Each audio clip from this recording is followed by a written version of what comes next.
Assalamualaikum dan selamat datang ke Pala Bola News. Seperti biasa, Pala Bola News akan menjanjikan berita bola sepak terbaik kepada anda semua pada setiap hari. Berikut adalah keputusan perlawanan yang berlangsung pada awal pagi tadi. Semifinal Carabao Cup First Leg, Manchester United berjaya menang bergaya ke atas pasukan Nottingham Forest 3-0. Aksi suku akhir Copa del Rey, Barcelona menang tipis 1-0 ke atas Real Sociedad. Osasuna berjaya mengatasi Sevilla 2-1. Kita singgah sebentar di Bundesliga Jerman. Borussia Dortmund berjaya menewaskan Mainz 2-1. Augsburg menang 1-0 ke atas Borussia Mönchengladbach. Bayer Leverkusen menang selesa ke atas Bochum 2-0. Freiburg seri 1 sama dengan pasukan Frankfurt. Werder Bremen tewas 1-2 kepada Union Berlin. Manchester United selangkah ke final Carabao Cup. Manchester United sudah semakin hampir untuk mendapatkan trofi pertama mereka pada musim ini selepas mudah membelasah pasukan Nottingham Forest 3-0 dalam perlawanan separuh akhir pertama di The City Ground Stadium, iaitu pasukan Nottingham Forest. Forest nyata bukan lawan buat United apabila mereka begitu mudah dibolosi seawal minit ke-6 oleh Marcus Rashford. Lebih manis lagi apabila pemain baru dipinjam mereka, Wout Weghorst, berjaya menjadikan gol pertamanya di United untuk meletakkan mereka terus selesa mendahului 2-0 sebelum separuh masa pertama tamat. Bruno Fernandes memastikan bekalan 3 gol untuk mereka bawa ke Old Trafford selepas berjaya menjadikan gol ketiga pada hujung separuh masa kedua. Barcelona bekerja keras sebelum layak ke semifinal Copa del Rey. Barcelona terpaksa bekerja keras sebelum layak untuk ke semifinal Copa del Rey untuk menewaskan pasukan Real Sociedad yang bermain dengan 10 orang pemain. Mereka terpaksa menanti sehingga minit ke-52 permainan sebelum Ousmane Dembele berjaya meletakkan mereka di hadapan melalui satu rebatan cantik. Mereka juga dibantu oleh ketakasan penjaga gol mereka, iaitu Marc-Andre ter Stegen, yang berjaya menafikan beberapa cubaan tepat oleh pasukan lawan. Pertembungan City dan juga Arsenal di FA Cup bakal tunjukkan tahap sebenar Arsenal, kata Mikel Arteta. Manchester City akan menerima kunjungan Arsenal dalam pusingan keempat Piala FA yang akan berlangsung pada awal pagi Sabtu nanti. Bakal memberikan gambaran jelas mengenai skuad Arsenal sekarang ini. Ini merupakan pertembungan pertama kedua belah pihak pada musim ini, dengan Mikel Arteta menjadikannya penanda aras dalam kebangkitan mereka untuk musim ini. Mereka masih mendahului Liga Perdana Inggeris setakat ini, tetapi sudah pun tersingkir daripada Carabao Cup. Menganggap yang perlawanan ini akan memberikan lebih pengajaran kepada mereka untuk memperbaiki segala kesilapan yang mungkin akan dilakukan oleh anak buahnya nanti. Arteta berkata lagi yang mereka sudah pasti mahukan kemenangan, tetapi bertemu dengan pasukan bertaraf elit seperti pasukan Manchester City memberikan impak yang berbeza kepada perkembangan pasukannya nanti. Itali dalam misi untuk balas dendam. Itali yang diundi untuk bertemu dengan pasukan Sepanyol dalam separuh akhir UEFA Nations League yang akan berlangsung pada Jun nanti. Itali dilihat lebih bersemangat selepas kegagalan mereka untuk beraksi di Piala Dunia Qatar tempoh hari, dengan menjadikan pertemuan dengan Sepanyol ini sebagai medan membalas dendam mereka selepas mereka ditawaskan pada peringkat yang sama pada 2021 yang lalu. Pengurus mereka, Roberto Mancini, akan menjadikan perlawanan ini sebagai petunjuk kepada kebangkitan mereka selepas mereka teruk dikritik akibat kegagalan mereka untuk ke Piala Dunia sebanyak 2 kali secara berturut-turut. Mereka dilihat begitu meyakinkan ketika menewaskan pasukan England pada Euro 2020, tetapi tersungkur untuk layak ke Piala Dunia selepas tewas kepada North Macedonia.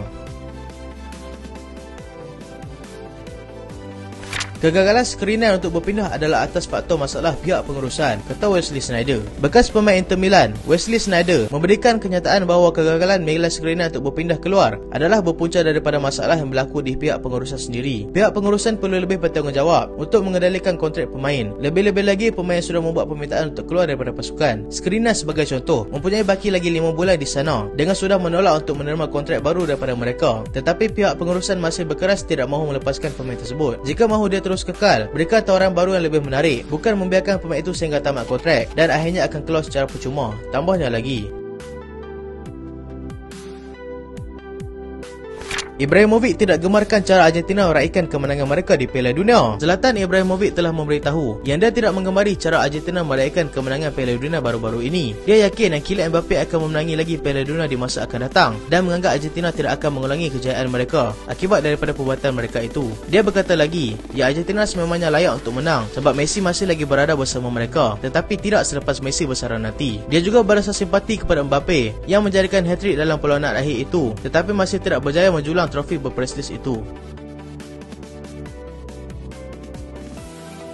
Real Madrid perlu rombak bahagian tengah. Pengurus pasukan Real Madrid, Carlo Ancelotti, tidak menolak akan merombak barisan pemain tengah mereka dengan memberikan lebih minit permainan kepada pemain-pemain sedia ada yang lebih muda. Perkara ini sudah disedari oleh pemain veteran mereka seperti Luka Modric dan juga Toni Kroos yang dilihat kerap berada di bangku simpanan berbanding musim-musim yang lalu. Ancelotti juga menjelaskan yang mereka sedang berada dalam musim transisi di mana pelbagai perubahan perlu dilakukan serta dinaik taraf bagi memastikan pasukannya terus kekal bersaing di peringkat tertinggi Eropah. Perkara ini juga sudah difahami oleh semua pihak termasuk pemain veteran mereka yang akan memberikan lebih sumbangan daripada segi pengalaman mereka.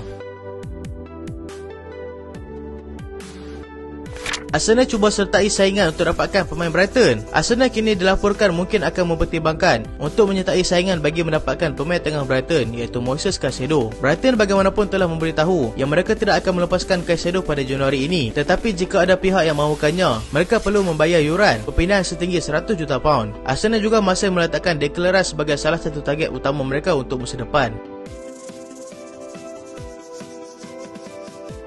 Victor Osimhen bernilai 140 juta euro. Napoli telah meletakkan nilai 140 juta euro ke atas penyerang mereka iaitu Victor Osimhen jika ada pihak yang masih berminat untuk mendapatkannya. Pemain itu juga sudah dikaitkan untuk berpindah ke pasukan Manchester United sejak musim panas lalu. Kini mendapat perhatian pula daripada pasukan Real Madrid dan juga pasukan Tottenham Hotspur. Osimhen masih mempunyai baki kontrak sehingga Jun 2025 sejak datang kepada pasukan Napoli pada 2020 yang lalu.